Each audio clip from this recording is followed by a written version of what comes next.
Oi, oi. Oi, oi. Olá! Agora, cadê a Alice? Boa noite. Aê, Ai, deu certo. é, Boa agora noite. Boa noite, Lucimara. Boa noite, Fabiane. boa noite, Alice. Boa noite, Fabi. Como vocês Boa. estão? Animada. Vamos compartilhar essa live aqui para o pessoal participar.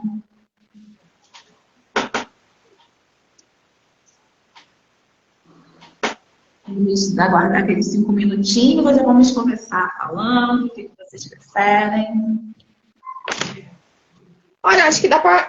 Bom, quiser aguardar uns 2 minutinhos, 3 também, não aguardar muito, né? Que a gente já inicia. Ótimo.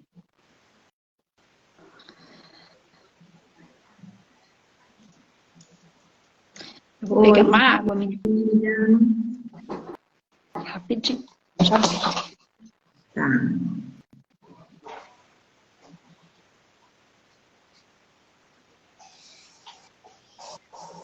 Boa noite, bem-vindo à nossa live.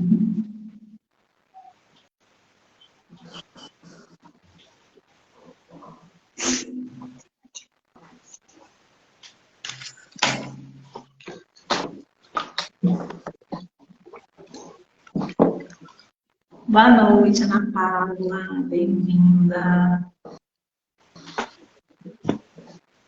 Então, vamos ser fiéis às pessoas pontuais, né? A gente tem toda a minha técnica aqui, até deu uma atrasadinha. Então, bem-vindos à nossa live, bem-vindos e bem-vindas sobre a parentalidade no âmbito da guarda compartilhada, né? O objetivo desse bate-papo é que a gente possa entender um pouquinho como que uma parentalidade consciente ela pode favorecer o processo da guarda compartilhada.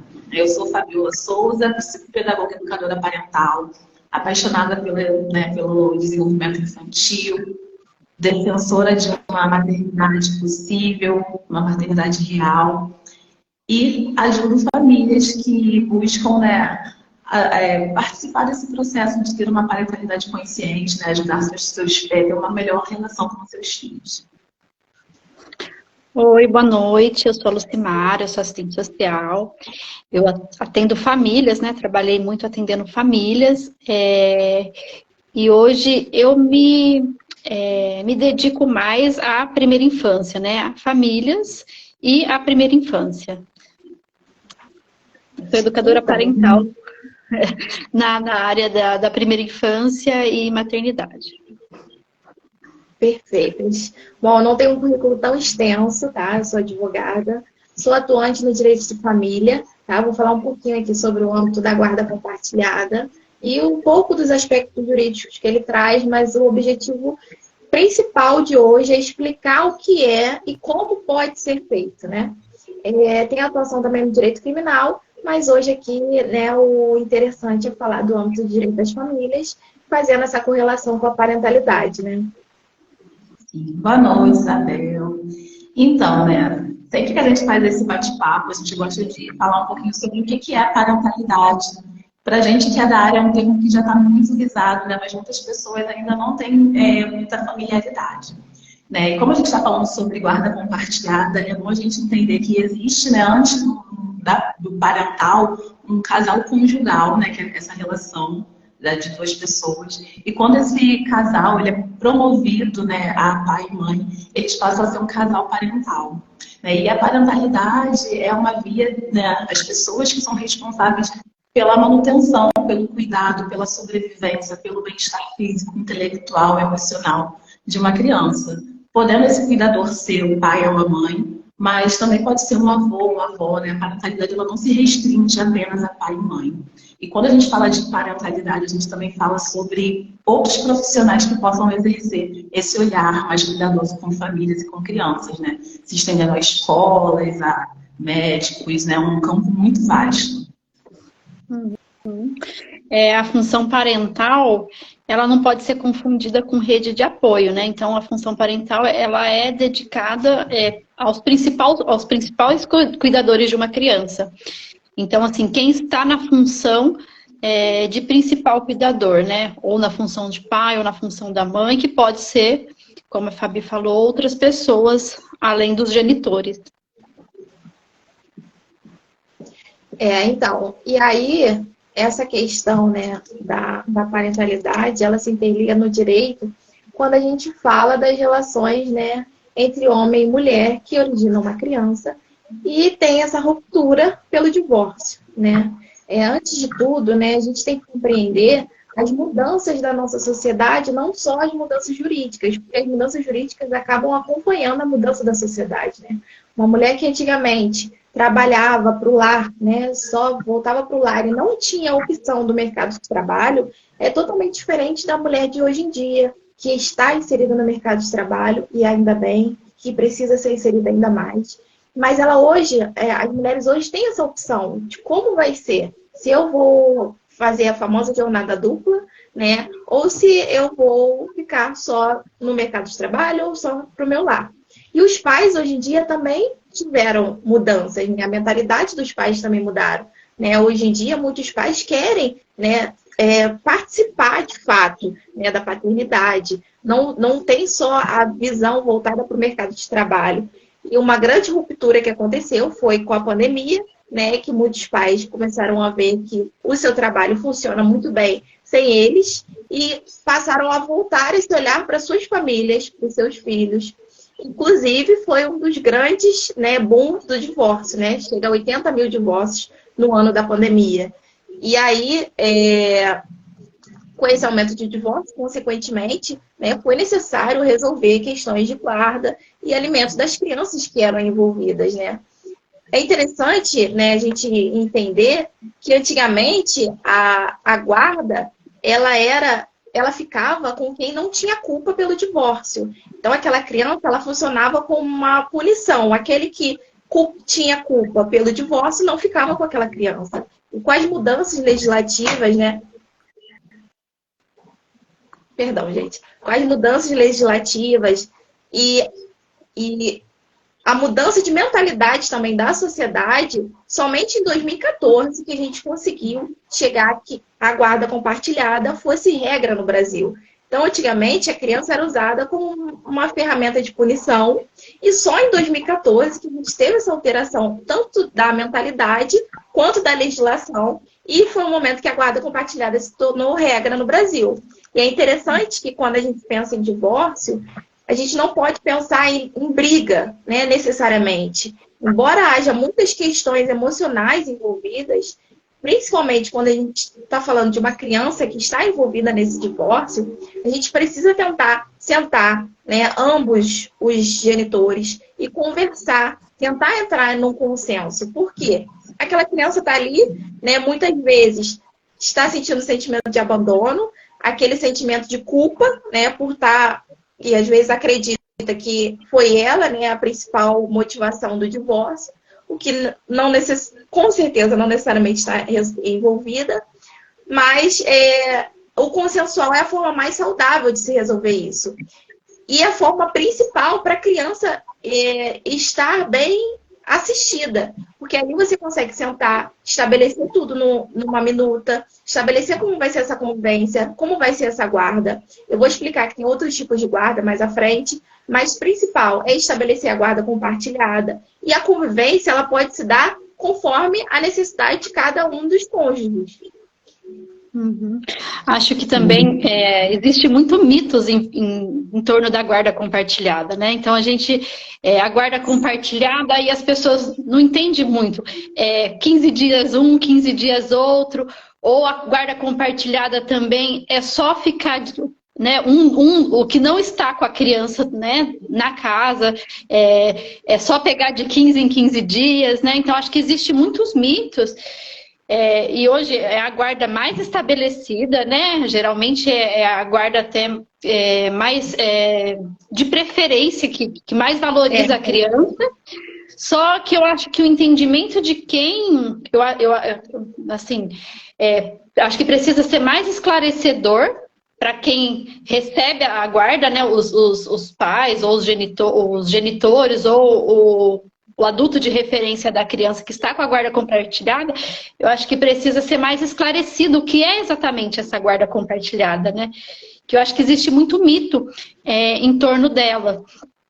E o mais comum é a gente ver uma pessoa ficando com a criança, né, praticamente 15 dias, e alguém saindo para se divertir com a criança depois de 15 dias, no final de semana, né? Isso é o de praxe, assim, né? E não é isso.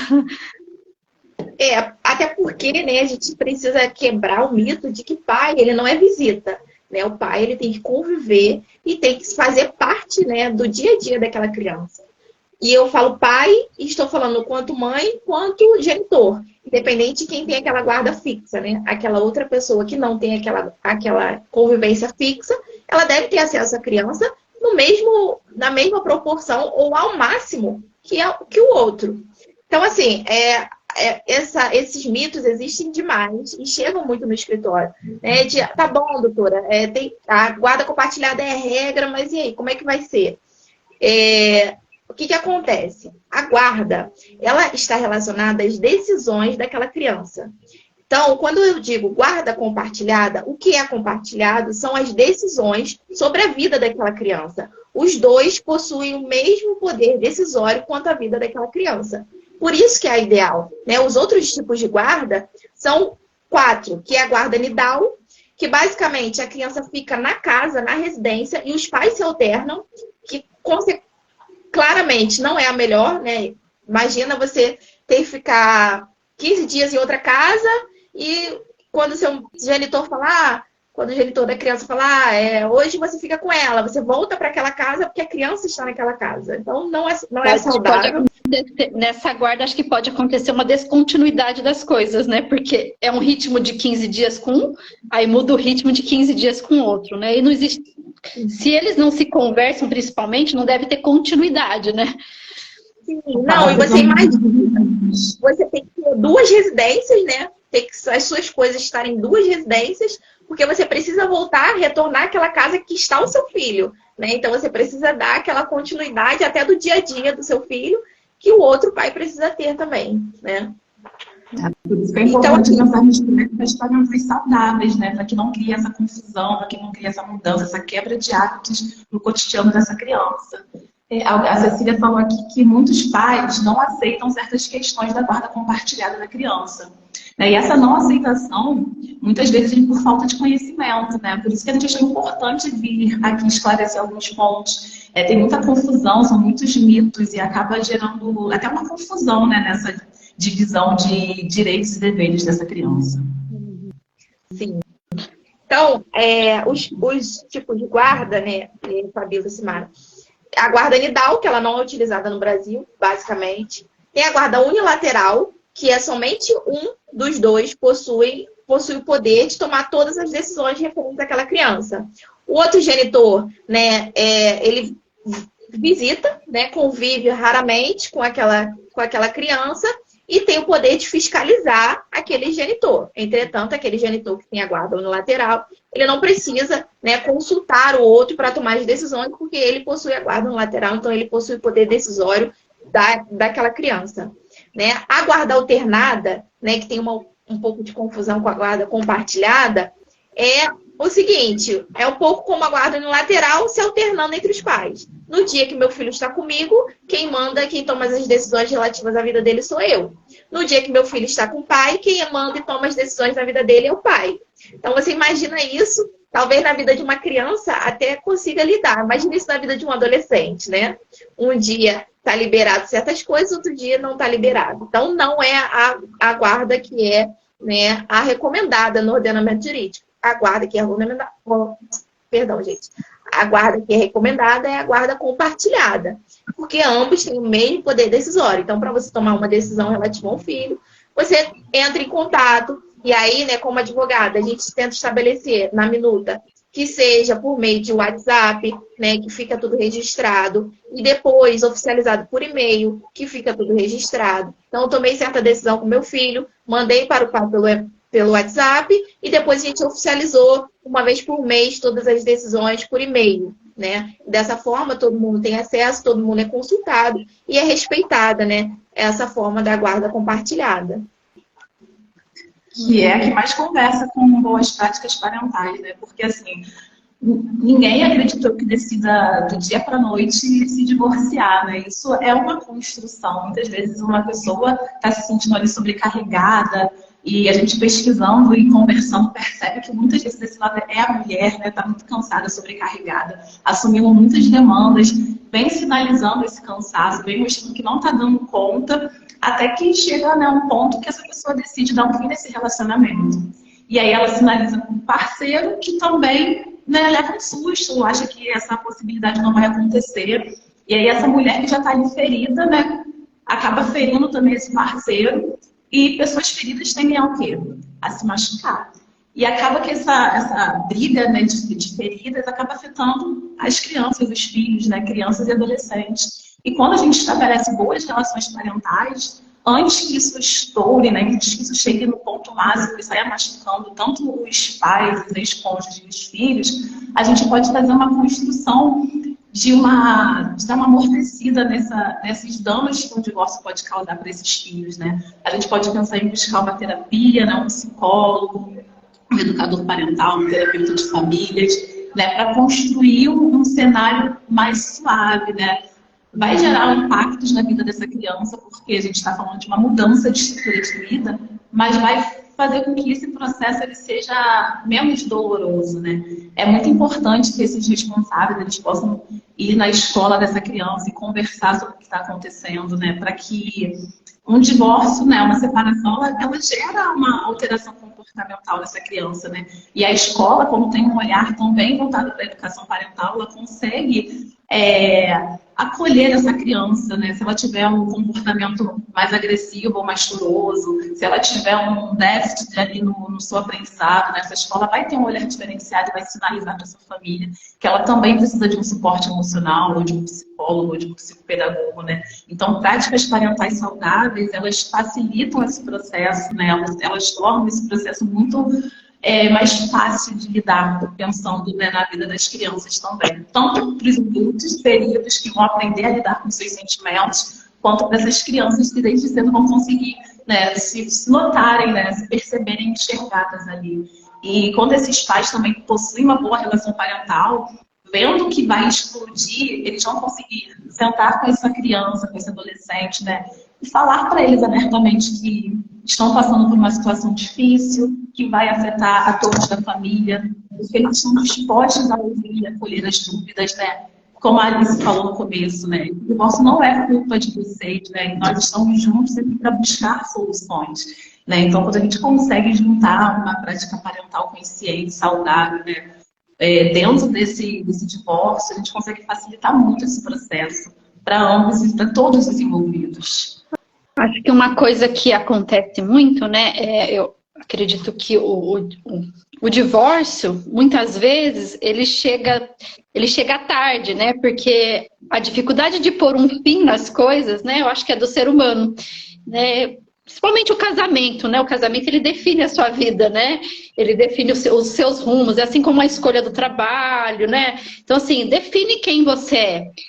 E por ser uma construção social, né, por ser um estilo que a pessoa escolheu para viver, que ela se identifica, a dificuldade de pôr um fim, quando as coisas, quando se percebe que não se identifica, né, que eles não se identificam, então existe ela acaba passando para o conflito. Né? E nesse conflito existe um desgaste muito grande, porque talvez que já até havia antes, mas daí o fim, o fim, né, a finalização, existe um desgaste grande. Muitas vezes a pessoa que dá a voz da separação, ela já viveu esse luto, né? Ela já está decidida. E para o outro, o fim, acho que a voz da separação, que, né, quando ele ouve a voz da separação, que a Fabi trouxe, aí começa o conflito, né? Aí começa o conflito. E daí esse conflito, quando, né, chega no divórcio, aí chega para o advogado, né? E o advogado só tem que resolver a questão burocrática da separação, as decisões, né, pautados na lei e tudo. Mas o que faz com o que ficou lá dentro, né? Com todo esse barulho que está dentro da pessoa, né? E aí que entra, né, os profissionais, que é voltado para a saúde, né, a saúde mental, a saúde emocional, né? E esse barulho, além de afetar ambos, né, o casal, se tem filho, também afeta os filhos. E daí acho que é importante cuidar, né, de cada um, o que cada um sente, bem como cuidar do grupo familiar, né? Que são os que estão aí na extensão, né, do pai ou da mãe. Então, eu acho que é muito difícil lidar com toda essa demanda. Eu acho que o advogado, ele às vezes está nesse papel, como eu posso explicar? Ele está nesse papel porque caiu no colo dele, não que ele tenha que resolver esse problema, né? Porque essas questões, né? Porque essas questões têm que ser resolvidas de outras formas, né? Para alívio de cada um. E para o divórcio em si, para tratar a questão do divórcio, as questões que está dentro do divórcio mesmo. Até porque essas demandas emocionais, né, são muito pessoais, né? Muitas vezes a gente até não entende, por exemplo, a mãe diz, não quero que ele tenha acesso ao meu filho. Eu, como advogada, não tenho como saber o porquê que está originando esse sentimento, né? O que aconteceu. E lembrando que a gente está falando aqui, né, de casais, né, que decidiram se separar e sem violência doméstica, né? A gente não está falando desses casos, estamos falando de casais que simplesmente não se encontraram mais no mesmo caminho para seguir a mesma relação, né? Então, você não consegue descobrir o porquê que aquela mãe não quer que aquela criança tenha acesso ao filho, né? O pai tenha acesso ao filho. Mas o que a gente pode fazer é sentar e conversar. Se for um caso, né, de que é cabível o pedido de guarda unilateral, o advogado é o primeiro juiz da causa, né, que dizem muito. Então, a gente tem que analisar ali se realmente é caso de pedir uma guarda unilateral. Porque, às vezes, é só a mãe não querendo que o filho tenha acesso ao pai por birra, né? Por outros sentimentos que são relativos ao divórcio, ao emocional daquele casal. E o emocional do casal não tem que afetar os filhos, né? Porque os filhos, eles não têm relação com o casamento. Muitas vezes, o casamento emocional, né? Muitas vezes a decisão do pai ou da mãe acessar o filho ou não é muito mais conjugal do que parental, né? Não tem nada a ver com as questões parentais, e sim com demandas do casal, demandas conjugal, né? Exatamente. Exatamente. E aí, no direito, você não consegue, né, alcançar. Pode até pedir a guarda unilateral, mas se você não tiver motivo para aquela guarda unilateral se sustentar e o pai estiver pedindo a guarda compartilhada, vai ser a guarda compartilhada que provavelmente vai ser estabelecida, né? Porque é o melhor para o filho. O filho não pode ser um objeto, né? Aquela ferramenta de vingança como era antigamente. A gente não está mais nos tempos antigos. A gente já, graças a Deus, mudou essa mentalidade. Mas, infelizmente, afeta quando eles recebem a notícia. Exatamente, Cecília, afeta. E como advogada, né, o melhor meio que eu sempre oriento é ir para o divórcio consensual. É sentar todo mundo extrajudicialmente, antes de chegar no juiz, entender, né, a demanda de cada um, como é a rotina de cada pai, o que cada pai espera, né, entendendo que pai, nenhum dos dois, né, são visita. Então, o máximo que a gente puder é compartilhar a vida daquele filho e dividir, né, entre os pais será melhor para ambos, inclusive para os pais, né? Porque tem essa divisão, né? A mãe não fica sobrecarregada, como a gente sabe que em muitos casos acontece, essa sobrecarga na mãe. Então, quando o pai busca esse acesso ao filho, busca essa convivência, a gente precisa, né, incentivar que ela aconteça de fato, né, para fazer essa divisão, né, de responsabilidades e de direitos, né? O pai possui direito, né, com os seus filhos. Acho que uma coisa importante também é que como é uma decisão do casal, mas que afeta também os filhos, essa conversa, essa clareza, né? Não do problema do casal, mas assim, essa clareza, olha, né, a gente vai se separar, né? Acho que trazer para os filhos como que vai ficar, né, a organização, né, não o motivo da separação, de repente não cabe, né? Mas assim, como que vai ficar a organização? Acho que mostrar, né, que tanto um quanto o outro tem o afeto, o amor, isso não muda, né? E que também não é culpa da criança, né? E o que é importante é que, no geral, assim, a gente sabe que a mãe, ela se envolve mais, se preocupa mais como isso afeta os filhos. Eu tô falando bem... Não que não aconteça com o pai, né? O pai também, mas no geral a gente percebe que os pais se afastam muito desse rumo aí da responsabilidade com o filho, né? Do cuidado com o filho. É uma construção social mesmo, né? Algo que acaba se naturalizando e por isso que a gente precisa ir desconstruindo essas ideias. Sim.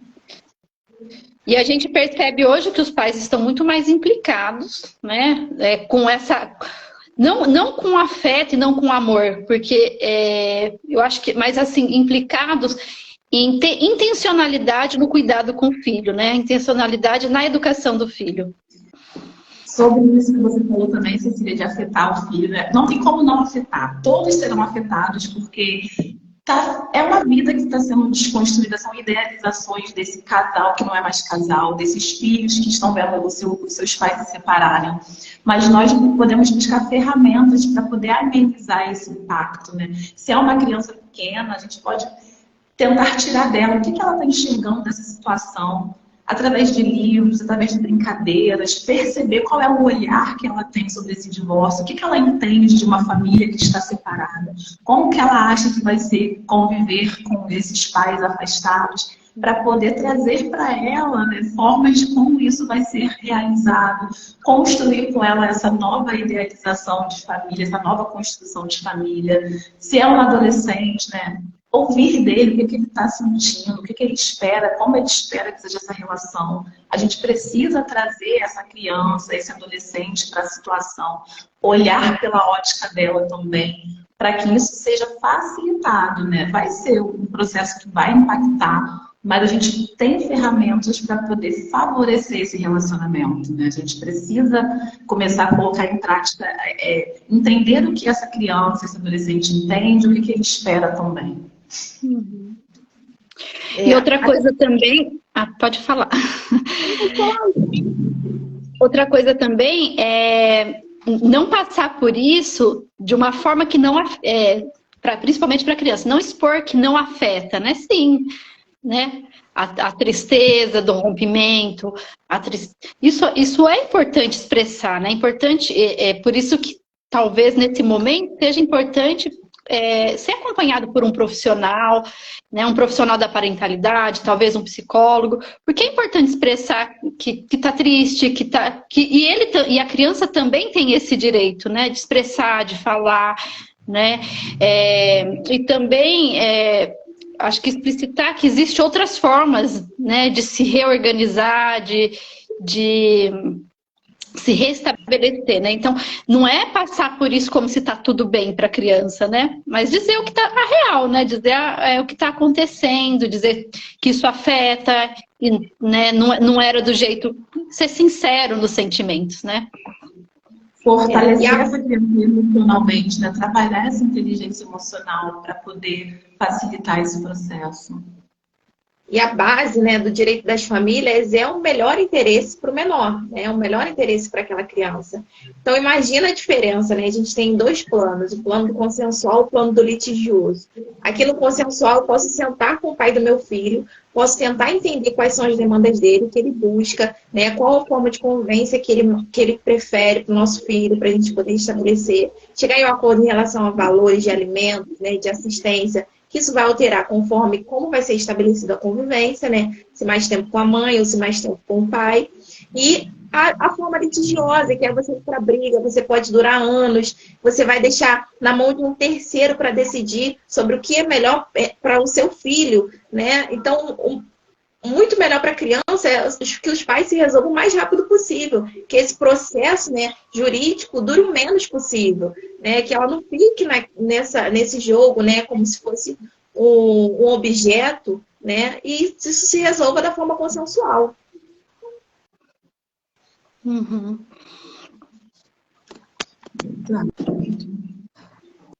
Temos perguntas. E aí também, aqui? né, a gente fala até da parte, fazer uma ligação da parte da alienação parental, né? Porque a guarda compartilhada, ela visa, né, diminuir esses conflitos e garantir, né, que ambos os pais tenham acesso à vida dos filhos, né? Que a alienação parental, muita gente tem dúvida, né, do que é a alienação parental, mas é basicamente você desqualificar o outro genitor, é você dificultar o exercício da autoridade. E aí, quando se estabelece a guarda compartilhada, quando se estabelece o plano de convivência, você diminui essas questões, porque já está tudo estabelecido. Então, diminui até a briga, melhora até aquela relação daquele ex-casal, porque já está tudo estabelecido. E o que já é acordado não sai caro para ninguém, né? Dificultar o contato, isso também é alienação parental. Dificultar a convivência, omitir informações. Por exemplo, meu filho foi internado e eu não falei para o genitor. Apresentar a falsa denúncia, mudar o domicílio para um local distante, né, sem justificativa. E tudo isso consiste, né, na prática de alienação parental. Uhum. Alice, e acontece muito, né, do casal chegar com a decisão de se separar e naquele momento ele querer resolver todas as questões que trouxe ao divórcio, né, e não resolver de fato o divórcio. Acontece, você pega situações assim, acontece situações dessa forma? No caso, as questões emocionais, né, que está dizendo. Então, assim, a gente acaba tendo acesso a muitas informações que juridicamente não vão trazer relevância, né, na peça, né, na petição. A gente não pode transpor as questões emocionais, porque isso juridicamente não vai trazer, né, relevância, né. A gente acaba tendo acesso, mas é saber, né, separar o joio do trigo, né? Saber escutar, porque muitas vezes o cliente, né, quer falar, quer desabafar, está, né, emocionalmente, né, abalado, porque é um processo, literalmente, né, um processo de divórcio. O divórcio não acontece da noite para o dia. Então, ele quer, a gente acaba ouvindo, né, e passando aquele filtro do que é realmente jurídico, do que realmente pode ser feito na prática, né? Mas as questões emocionais, embora a gente acolha e ouça, a gente não consegue resolver. E é possível vocês darem encaminhamento no sentido de acho que encaminhar para profissionais e indicar seria uma coisa mais indicação para o próprio cliente, né? Não tem um outro braço assim que favoreça, né? Não tem como que eu posso explicar? Como se fosse um trabalho mais articulado com outros profissionais, né? Só fica acho que família tem mais questões emocionais do que questões do litigioso ali. Você consegue fazer encaminhamentos em parceria com terapeutas, com psicólogos? Como é que funciona isso quando chega para você? Como advogada, né, eu vou ser bem sincera, que eu não costumo fazer esses encaminhamentos. Mas, né, quando é aquele cliente que já tem uma proximidade maior, a gente conversa, né, tenta fazer ele chegar a essa conclusão, né, de buscar uma ajuda em outros terapia, em parentalidade, psicopedagoga, em outros profissionais, né, explicando que o nosso limite vai até a área jurídica, né, que a gente não consegue cuidar da parte emocional. Embora, né, a gente consiga orientar para que tudo se resolva o mais rápido possível, que eu acho que isso já faz uma grande diferença, né? O advogado dos dias de hoje, né, ele não pode incentivar o litígio, incentivar a briga, incentivar a vingança, né? O que eu busco incentivar os meus clientes é o consenso, sempre que possível, a menos que é um caso que a gente vê que não é possível, que a outra parte não possui interesse no consensual, porque para chegar na parte consensual, os dois precisam ter interesse, né, em resolver tudo consensualmente. Então, quando não é possível, aí sim, né, a gente vai para a parte litigiosa. Mas o que eu costumo incentivar o consensual, e aí eu acho que já dá um grande avanço, porque resolve isso mais rápido, né? E dá respiro para outra pessoa buscar até ajuda em outras áreas. Uhum. E para ser a guarda compartilhada é entrando consensual também, né? Os dois têm que estar de acordo com o divórcio, senão nada feito, né? O que acontece? Juridicamente, entrando no litígio, né, o juiz ele vai tentar aplicar a guarda compartilhada. A menos que ele veja que ali as questões, né, daquele genitor, né, não seja possível. E aí, por motivo X, Y, Z, ele precisa fundamentar porque ele não está aplicando a guarda compartilhada. E aí ele aplica a guarda unilateral, né, que é a exceção.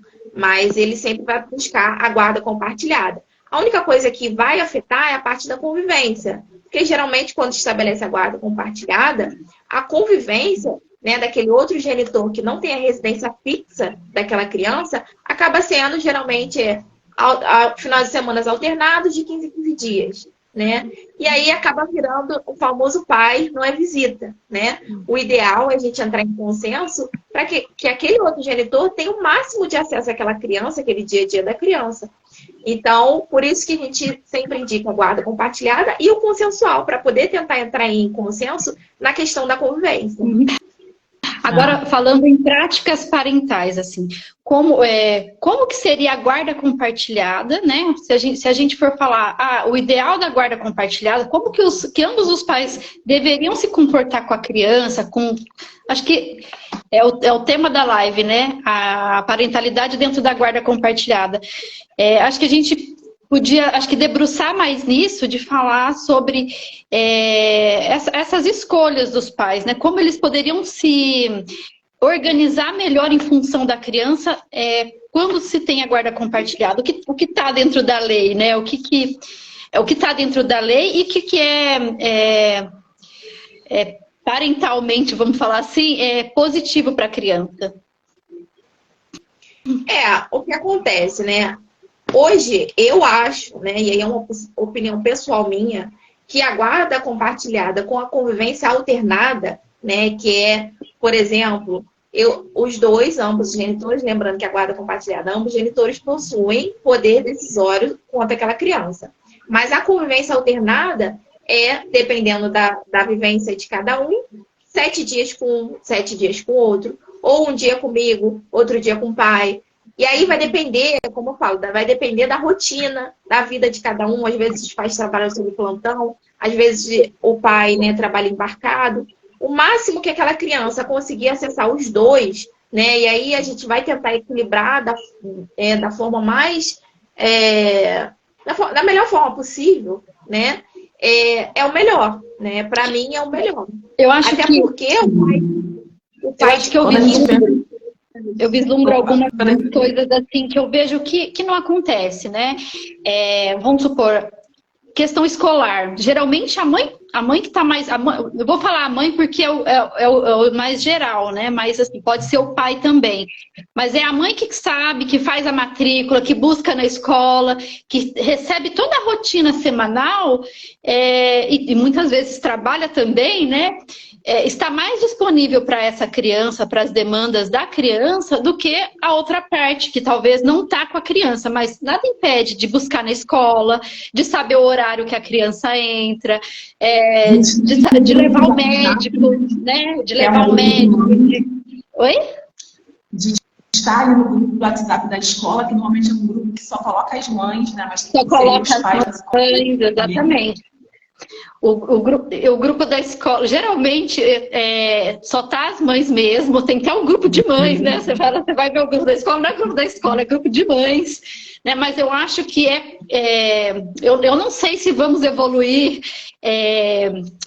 juridicamente para essas cobranças estarem na íntegra, né? O curso que a criança vai fazer, né? Opinar sobre ele, levar a buscar. estar atento às demandas da criança, assim como a mãe, né? Porque isso não é uma prática que deveria estar só, né, na guarda compartilhada, deveria estar até na vida de casal mesmo, né? Com filhos, porque hoje a gente está... parentalidade de forma real, né? Uma parentalidade onde ambos tomem as decisões pela criança, independente de ser um casal que ainda está junto ou não. Ó, tem uma pergunta aqui da Cici. Se o pai for irresponsável e a mãe souber por meio de outras por meio de outras pessoas. Então, e aí a gente precisa entender o que consiste nesse irresponsável, né? Qual foi a prática, né, que ocasionou, né, esse fato. Se ela conseguir comprovar, né, e aí dependendo do que ocorreu, e aí vai de cada caso, mas se analisar o caso com calma e dependendo do que ocorreu, ela pode e fundamenta, né, o pedido de guarda unilateral. Porque aí, digamos que aquele outro pai está colocando em risco a vida ou a saúde do filho. E nesse caso, ela tem que comprovar o que está alegando e pedir a guarda unilateral, pedir o poder decisório em relação àquela criança e, de repente, a convivência com o outro pai em momentos esporádicos, embora o outro pai continue tendo a responsabilidade de fiscalizar como está ocorrendo aquela guarda. Mas aí não é o caso de pedir a guarda compartilhada, porque aquela criança está sendo colocada em risco. Então, não é a ideia do Instituto da Guarda Compartilhada. A ideia do Instituto Principal da Guarda Compartilhada é quando os dois pais, né, são responsáveis e querem acessar e ter... fazer parte do cotidiano daquela criança. Até porque a gente fala de parentalidade, né? A gente fala sobre a manutenção e sobrevivência dessa criança, né? Então, colocá-la em risco não é uma opção. A gente não pode deixar esse responsável que coloca em risco tendo escolha de direitos sobre essa criança. Né? Mas o que a Lu perguntou aí também, né, sobre como boas práticas parentais favorecem a guarda compartilhada, né? Quando esse casal, ele continua sendo um casal parental, né? Eu acho que eles podem fazer pequenos acordos que favorecem essa criança, né? Como horários para dormir, né? Não pode ter um horário para dormir quando estiver com o pai, um horário quando estiver com a mãe, né? Alimentação, essa questão da rotina de horário de estudo, né? Isso precisa ser conversado, né? Quando essa criança volta para casa do outro genitor e ela está diferente, não fazer a alienação parental falando mal desse genitor, mas buscando o próprio, né? Indo lá no pai, no caso, para saber se aconteceu alguma coisa diferente, né? Que essa relação, ela continue sendo saudável, né? Uma coisa que eu acho que é muito importante, que eu vejo que interfere, né? É já ir conversando com essa criança, né, sobre a possibilidade de um dos pais começarem um novo relacionamento, né? Porque isso é colocar uma terceira pessoa ali, que também em algum momento pode ter função de cuidador. E aí a gente precisa entender como essa criança vai enxergar isso, né? E como que até o outro vai poder ver também mais uma pessoa ali tendo direito sobre o meu filho, né? Então isso precisa ser muito conversado. E isso são práticas parentais que a gente consegue, né, colocar. E me preocupa muito quando esses limites não são impostos, porque essa criança, ela se comporta de um jeito quando está com o pai, ela se comporta de um outro jeito quando está com a mãe, né? Se é uma criança, isso pode prejudicar muito esse desenvolvimento, essa questão de identidade, né? Se é um adolescente que está passando por N questões biológicas, hormonais, né, de descoberta de mundo, imagina ele não saber exatamente como se portar quando estiver com os dois, né? Vai que tem um evento de família que ambos estão convidados e esse adolescente, essa criança se comporta de formas diferentes com esses pais. Quem é ela quando ela está com esses dois responsáveis, né? Então, uma boa prática parental, ela permeia muitas nuances, né? E é muito importante para esse desenvolvimento mesmo. Eu acho que hoje a gente superar, principalmente assim, eu acho que fica para mim superar que a guarda compartilhada é pagar a pensão e pegar a criança de 15 em 15 dias, né? Eu acho que se superar isso já é um grande avanço. E daí adotar práticas parentais consciente, né, e intencional, né? Porque você pegar o seu filho como se fosse um lazer, para dar um lazer para ele, eu acho que é muito mais que isso, né? Não é só pegar a criança para dar um lazer no final de semana, é muito mais que isso, né? É se implicar realmente no percurso da vida dele, né? Nas decisões, acho que ter consenso com a mãe, tanto a mãe quanto o pai, de encontrarem, né, acho que caminhos para exercer essa parentalidade, e não fazer individualmente cada um no seu quadrado, né? Tiveram filhos juntos, né? A relação acabou, mas isso não determina a questão parental, só determina a questão conjugal, né? Exatamente. Então, eu acho que fica para mim nessa live hoje é isso, né? Que acho que isso não é só uma questão da justiça brasileira, acho que é uma mudança de cultura, né? Que isso está muito cultural. Mas é superar que a guarda compartilhada, que é a guarda que mais favorece a criança, esteja em uma pessoa ficar responsável pela criança e outra pegar quinzenalmente e pagar pensão. É muito mais que isso, né? Exatamente, é um olhar integral, né, para a criança e para os cuidadores pais, né? Todo mundo precisa ser enxergado nessa relação e ser cuidado nessa relação, para que seja saudável, né? E isso não acontece só, né? A gente está falando da guarda compartilhada, mas eu acredito que até dentro de um casamento, que os filhos estão, que o casal estão junto, muitas vezes acontece dessa forma, né? O pai ou um deles, né? Não vou falar só do pai, mas um deles às vezes exerce só essa função, a função mais fácil, vamos dizer assim, né? De ser o cara do lazer, né? Mas aquela coisa de ter organização, de gerir a vida da criança, a organização dela, muitas vezes tá na sobrecarga de um só. E acho que é esse o desgaste que talvez vá para o divórcio, muitas vezes, né? Só lidar com as alegrias e esquecer das dores, né? E aí você não está fazendo essa completude, né? Porque a gente precisa estar ali para todas essas demandas. A que ponto, né, você realmente faz parte da formação da sua criança, né? Isso estando junto ou separado. Que temos tido bastante avanço, né, em relação a isso. Temos muito a avançar, né, essa ideia de que a criança é dos pais, e não só a responsabilidade de um só, né, seja qual for. Mas, e principalmente, né, a questão do pai, que também vamos imaginar no pai que participa da vida daquela criança, né?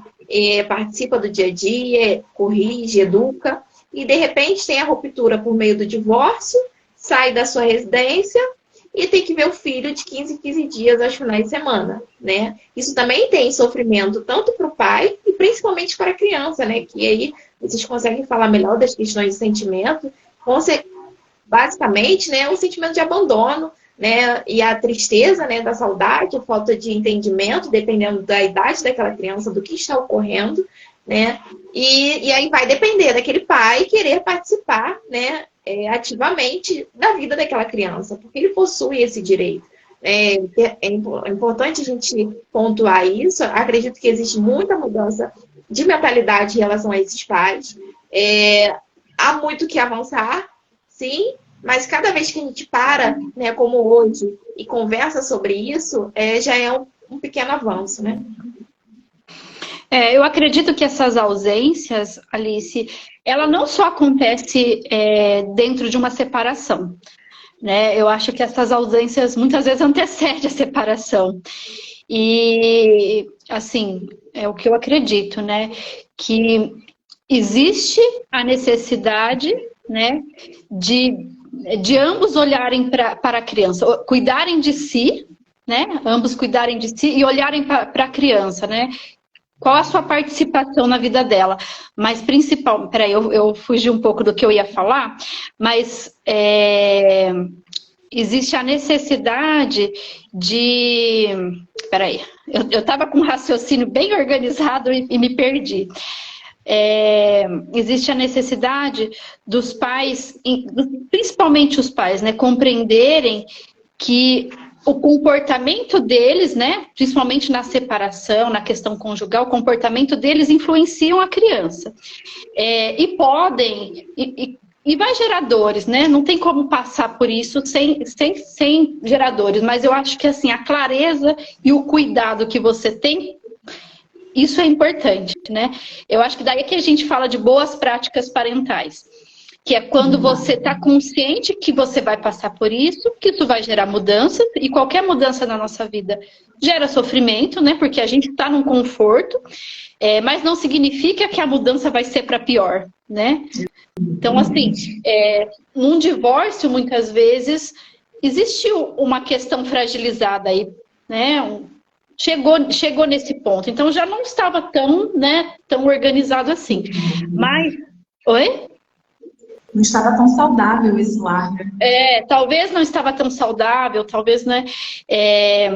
E daí, quando chega na separação, é compreender que você tem que cuidar, né? Do sentimento que cada um tem, esse sentimento familiar.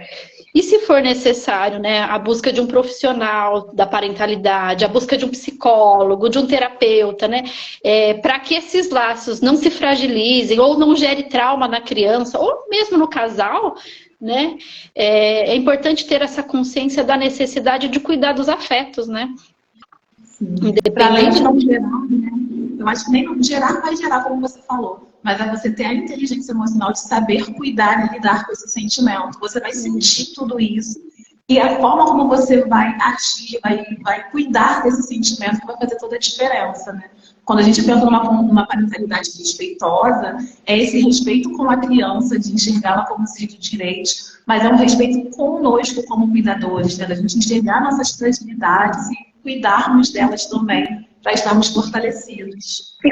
E quantas coisas a gente não ensina, né? Quando chega o caso de separação, quantas coisas a gente também não ensina para a criança, né? Existem limites, né? Existe o limite. Então, respeitar o seu limite. Então, você ensina também sobre limite. Existe um momento que o casal já não funciona mais, existe um limite. Então, quantas coisas podem ser valorizadas, né? Além do final, de fato, da relação, como só algo que não deu certo, né? Mas outras coisas também a gente pode... eu não acho que, tipo assim, a gente precisa passar por uma experiência ruim para aprender. Mas eu acredito que as experiências que a gente vivencia nos ensinam alguma coisa, né? Eu acho que muito do comportamento... O que vai gerar, o que vai afetar a criança, o que gera trauma na criança, né? É passar por isso eu acho que sem ter clareza e sinceridade dos pais, né? E respeito pelo que está acontecendo. Eu acho que isso gera trauma. A criança pode passar afetada por isso naquele momento e dar continuidade. Agora, a criança ela não fica traumatizada com um divórcio, né? Ela é só se o divórcio for traumático, né, para ela. As práticas do cuidador, né? A forma como cada cuidador vai lidar com ela e vai lidar com a situação é que pode gerar esse trauma, gerar marcas ruins sobre esse processo, né? Inclusive dificuldades de conseguir lidar com conflitos futuros, né? Porque ela não aprendeu isso ali na prática, ela não conviveu com isso, né? Como é que eu consigo passar, lidar com esses conflitos se eu não tive essa base, né? Então a gente precisa ter muito esse olhar também.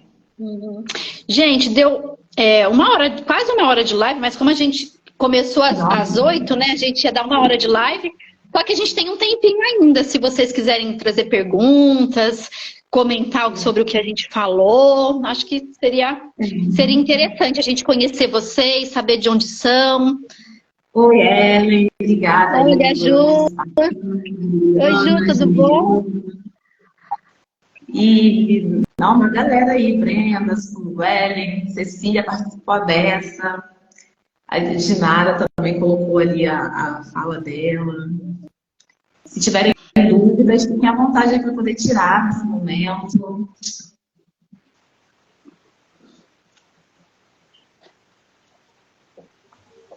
Eu fiz duas caixinhas, quer dizer, eu fiz uma caixinha de perguntas.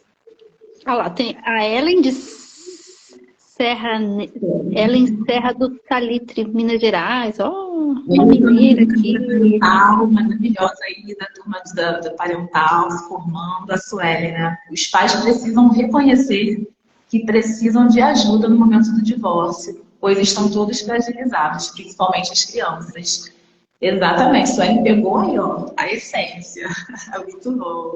Obrigada, isso. Muitos acreditam, né, que essa ajuda é só jurídica, né? E pouco se faz no jurídico nessa questão emocional. É interessante a gente difundir esse pensamento de que é necessário ajuda emocional e jurídica também para resolver as questões, né, que já foram finalizadas. As questões, a separação de fato, né, ela precisa ser finalizada também no papel, né? Exatamente. Busca ajuda de terapeutas, de educadores parentais, psicólogos, né? Qualquer demanda que vocês percebam, né, busquem ajuda, porque é um processo muito difícil de se passar sozinho, né? Não há por que passar por isso sozinho. As crianças, eu acho que eles merecem serem olhados e os adultos também. Eu acho que existem muitos profissionais que eles podem ajudar, né? A criança, ela, principalmente com relação, né? Existem os psicólogos, o educador parental, existem os psicopedagogos, que muitas vezes isso afeta a questão escolar, né?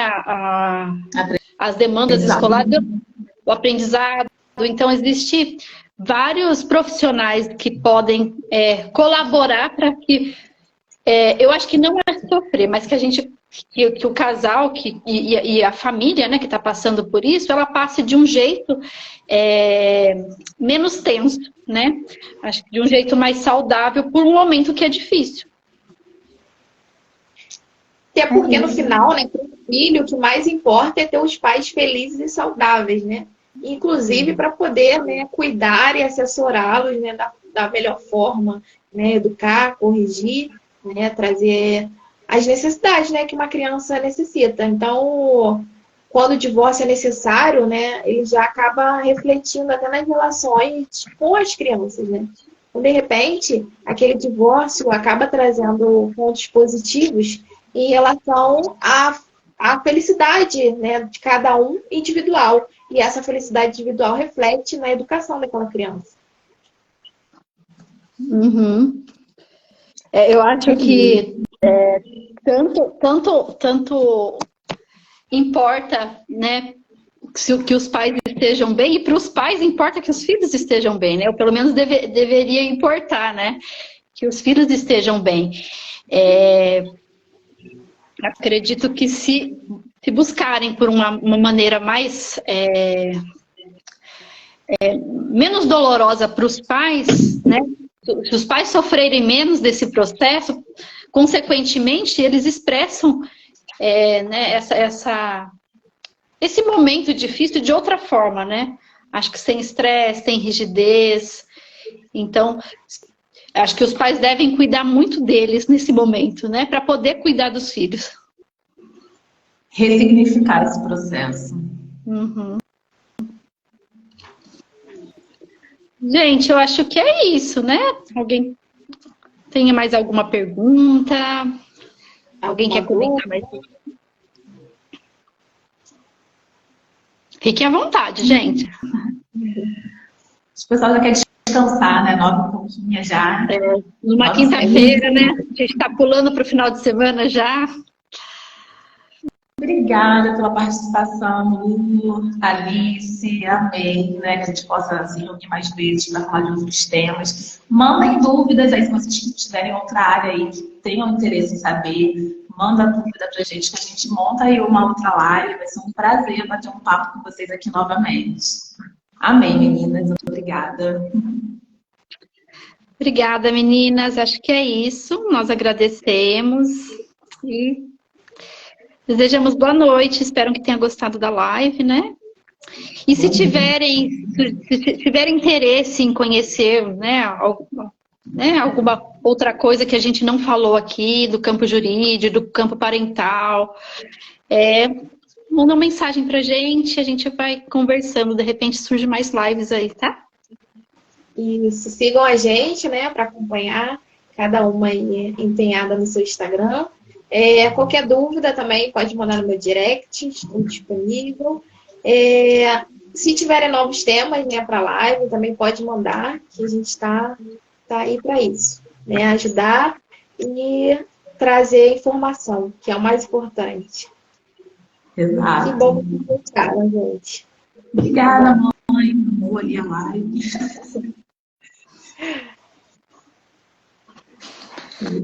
Não, Então, meninas. é isso. Uma boa noite. Obrigada aí pela oportunidade. Espero que se repita. Também. Tchau, tchau. Tchau, Tchau. tchau.